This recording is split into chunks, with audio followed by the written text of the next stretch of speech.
కార్యక్రమం జిల్లా పార్టీ కార్యాలయంలో నిర్వహించడానికి ముఖ్య కారణం వైసీపీ నాయకులకి బుద్ధి లేకోకుండా, విజ్ఞత లేకోకుండా ఒక ఒక సంస్కారహీనులుగా మాట్లాడటం వలన ఒక ఉన్నతమైన స్థానంలో ఉన్న ముఖ్యమంత్రి చంద్రబాబు నాయుడు గారిని, విద్యాశాఖ మంత్రి లోకేష్ బాబు గారిపై, వాళ్ళ కుటుంబ సభ్యులపై, పార్టీ నాయకులపై అరాచకంగా, అసందర్భంగా వాళ్ళు పేటరైపోతున్న వైసీపీ మోగలకు బుద్ధి వచ్చే విధంగా వాళ్ళు చేసిన వాళ్ళు మాట్లాడిన భాషా తీరుని ఖండిస్తూ ఈ రోజున వాళ్ళ దిష్టిబొమ్మలు దగ్ధం చేయడం జరిగింది. వాళ్ళంతా కూడా ఒక డైవర్షన్ పాలిటిక్స్ చేస్తున్నారు. జగన్మోహన్ రెడ్డి ఆ కల్తీ నెయ్యి వ్యవహారంలో జైల్లోకి వెళ్ళబోతున్నారని గ్రహించి ఇవన్నీ కూడా సైడ్ పాలిటిక్స్, డైవర్షన్ పాలిటిక్స్ చేస్తున్నాడు. నాన్ రెడ్డిస్, గౌడాస్ని, బడుగుల బలహీన వర్గాలని, కాపుల్ని, వీళ్ళందరి చోత చంద్రబాబు గారిని, లోకేష్ బాబు గారిని రెచ్చగొట్టే విధంగా తిట్టించి ఈ రాష్ట్రంలో అలజడి సృష్టించాలని చీప్ పాలిటిక్స్, చీప్ ప్రయోగాలు చేస్తున్న జగన్మోహన్ రెడ్డి వైసీపీలో చేసే కుట్ర తప్ప ఇంకోటి అయితే కాదు. ఎక్కడైతే నెయ్యి వ్యవహారం, కల్తీ నెయ్యి వ్యవహారంలో మొత్తం వాళ్ళు చేసిన గతంలో చేసిన పాలకులుగా చేసిన 2019 నుంచి 2024 చేసిన వాళ్ళ వ్యవహారాలన్నీ బయటకు తీస్తుంది సిట్టు, సిబిఐ దర్యాప్తులో బయటకు తీసి వాళ్ళందరినీ అరెస్ట్ చేసి జైలు పంపుతారన్న ఒక దీని కారణం చేతే వీళ్ళంతా కూడా సైడ్ డైవర్షన్ పార్టీకి మొదలుపెట్టారు.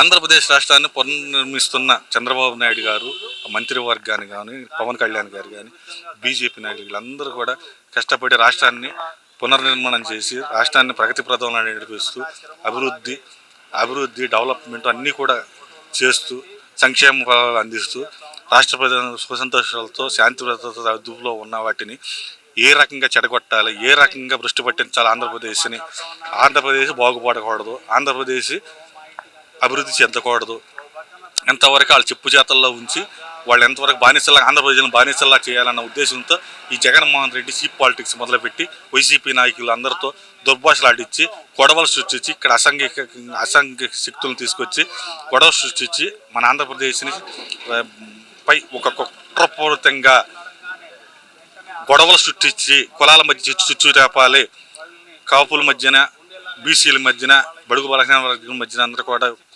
కుల కార్పణ్యాలు సృష్టించి అందరినీ కూడా మంచిగా ఉండే వాళ్ళందరినీ ఇప్పుడు ప్రజలందరినీ కూడా భయభ్రాంతులకు గురి చేసి రాష్ట్రాన్ని అల్లకొల్లాలం చేయాలని ఒక కుటిలమైన ప్లాన్ చేసి జగన్మోహన్ రెడ్డి ఈ విధ్వంసాన్ని సృష్టించడానికి ప్లాన్ చేశాడు. వీటన్నిటిని కూడా మేము తెలుగుదేశం పార్టీ తరఫున ఖండిస్తూ వాళ్ళు చేస్తున్న కుట్రను బహిర్గతం చేస్తూ వాళ్ళ దుర్మార్గాలు ఎంతకాలం సాగదు, పైన వెంకటేశ్వర స్వామితోనే పెట్టుకున్నారు, వాళ్ళంతా కూడా నాశనం అయిపోతారు, వాళ్ళంతా కూడా దేవుడు శిక్షిస్తాడు, కోర్టుల ద్వారా వీళ్ళందరినీ కూడా తక్షణ శిక్ష పట్టి మొత్తం అందరూ లోపలేస్తారు. వాళ్ళు చేసిన తప్పుకి జైలు జీవితం గడప తప్పదు. వాళ్ళు అధికారంలోకి వచ్చేది ఉండదు. వాళ్ళు ఏమండి వాళ్ళకి 151 సీట్లు ఇస్తే నిలుపుకున్నారా? ఈ రోజున 11 సీట్లకి ఇచ్చారు. ఈ 11 సీట్లు జీరో కాబోతున్నాయి. వాళ్ళ ప్రవర్తన అలా రకంగా ఉంది. ఒక్కొక్కడు ఒక్కొక్క ఉన్నతమైన పదవులు చేసి వాళ్ళు మాట్లాడే తీరు ఎలా ఉందో ప్రజలందరూ కూడా గమనిస్తున్నారు. వాళ్ళు మనుషులా, దున్నపోతులా, వాళ్ళ నోటికి వచ్చేది మనుషుల్లా ప్రవర్తిస్తలా, ఒక మృగాల్లాగా, ఒక జంతువుల్లా ప్రవర్తిస్తున్నారు అని చెప్పి సభ్య సమాజం తలదించుకుని మాట్లాడుతున్నారని ప్రతి ఒక్కరికాడ కాండ్ర చుమ్మేస్తున్నారు. అంతేగాని వాళ్ళని ఎవరు కూడా లైక్ చేయట్లేదు, ఎంటర్ చేయట్లేదు. ఇవాళ బడుగు బలహీన వర్గాలను చెప్పుకుంటున్న వాళ్ళు రెడ్డి ముసుగుని వేసుకుని జోగి రమేష్ మాట్లాడుతున్నాడు. ఆయన బడుగు బలహీన వర్గాలను అడిగాడు, జోగి రెడ్డి ఆయన మాట్లాడే తీరు కానీ, వాళ్ళ నాయకులు మాట్లాడే తీరు కానీ అసలు ఈ సభ్య సమాజంలో మాట్లాడటానికి అనర్హులాళ్ళు. ఆంధ్ర రాష్ట్రంలో జరుగుతున్న అభివృద్ధిని ఈ జగన్మోహన్ రెడ్డి, వైసీపీ నాయకులు చూసి ఈర్ష్యతో వస్తున్న పెట్టుబడులని వెనక్కి పంపించేలాగా వాళ్ళందరినీ కూడా భయపెట్టే విధంగా ప్రణాళికలు రచించి జోగి రమేష్ లాంటి వాళ్ళని, ఆంబోతు రాంబాబు లాంటి వాళ్ళని, రోజా లాంటి వాళ్ళని, పేరుని నాని లాంటి వాళ్ళని వాళ్ళకి ఆదేశాలు ఇచ్చి చంద్రబాబు నాయుడు గారిని కానీ, లోకేష్ బాబుని కానీ, తెలుగుదేశం నేతల్ని విచ్చలవిడిగా తిట్టేలాగా చేసి తెలుగుదేశం శ్రేణులు ఆగ్రహం వ్యక్తం చేసేలాగా వాళ్ళు కుట్ర పన్నుతూ ఉన్నారు. కాబట్టి మన శ్రేణులందరూ కూడా సంయమనం పాటించాలి. మరి నిన్న మొన్న జరిగిన ఘటనలు అందరూ చూసాము.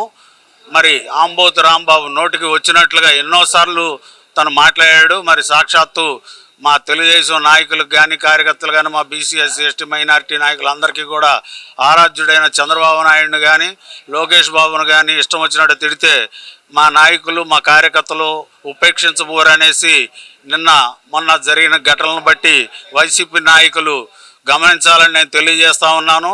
మరొకసారి ఎవరైనా కానీ ఇలా మాట్లాడితే తగిన చర్యలు చట్టం ద్వారా తీసుకోబడుతుంది. అలాగే మేము పోలీసు వారిని కూడా మేము అప్పీల్ చేస్తున్నది, చట్టం తన పని తాను చేసుకుంటుందనే మాట కాకుండా ఎవరైతే దుర్భాషలు మాట్లాడారో, ఎవరైతే దుశ్చర్యలకు పాల్పడ్డారో ఇటువంటి వారిని వైసీపీ పార్టీ వాళ్ళందరినీ కూడా ఇమ్మీడియట్గా కాలాపేక్ష జరగకుండా ఇమ్మీడియట్గా వాళ్ళని అరెస్ట్ చేసి సమాజానికి ఓ మంచి మెసేజ్ ఇవ్వాల్సిందిగా మేము కోరుతా ఉన్నాం. న్యాయస్థానాలు కూడా ఆదేశాలు ఇవ్వాల్సిందిగా వాళ్ళని మేము రిక్వెస్ట్ చేస్తూ ఉన్నాం. ఇటువంటి వారు మాట్లాడే మాటల వల్ల ప్రజాస్వామ్యం మీద నమ్మకం పోతా ఉంది. కాబట్టి చర్యలు తీవ్రంగా చేస్తే రాబోయే రోజుల్లో వైసీపీ పార్టీ వాళ్ళు అదుపులో ఉంటారు. కాబట్టి తక్షణమే ఆంబోతు రాంబాబు లాంటి వాళ్ళని, పేర్ని నానిని, జోగి రమేష్ని, అలాగే రోజా లాంటి వాళ్ళు విచలవిడి మాట్లాడుతున్నారు. వాళ్ళపై తగిన చర్యలు తీసుకోవాలని మేము కోరుకుంటా ఉన్నాం. ఓ బీసీ బిడ్డగా నేను చెప్పేది, ఈ జగన్ రెడ్డి అనేది కాపు నేత అనే అంబటితోనూ, గౌడ నేత జోగితోనూ, ఈ పేరు నానితోనూ ఇలా నానా రెడ్డి వర్గంతో ఇలా కార్యక్రమాలు చేపిస్తా ఏదైనా ఒక రెడ్డి కానీ ఒక వ్యవహారం కానీ ఇలాంటి ఏమైనా పూనుకొని ఇలాంటి కార్యక్రమాలు చేశారా? వాళ్ళకి అవుతేనేమో రాజకీయంగానూ జోన్లు పెడతామనో, వాళ్ళకి ఆధిపత్యం ఇవ్వటమనో, వ్యాపారాల్లోనూ ఎక్కడైనా వాటిలోనూ రెడ్డి కులస్తులకి అగ్రతాంబూలం ఇస్తూ ఉంటాడు. ఇలాంటి కార్యక్రమాల్లోనూ బీసీలు ఈ పని కుల పెట్టి ఇక్కడ కమ్మ కాపుని కానీ రెడ్డి గౌడు కాపు కానీ ఇలా కుల వ్యవస్థలు తన్నుకోమని మమ్మల్ని ఇలా కులంగా రెచ్చగొట్టే విధంగా చేయటం ఆయన రాక్షసానందం పొందుతాం.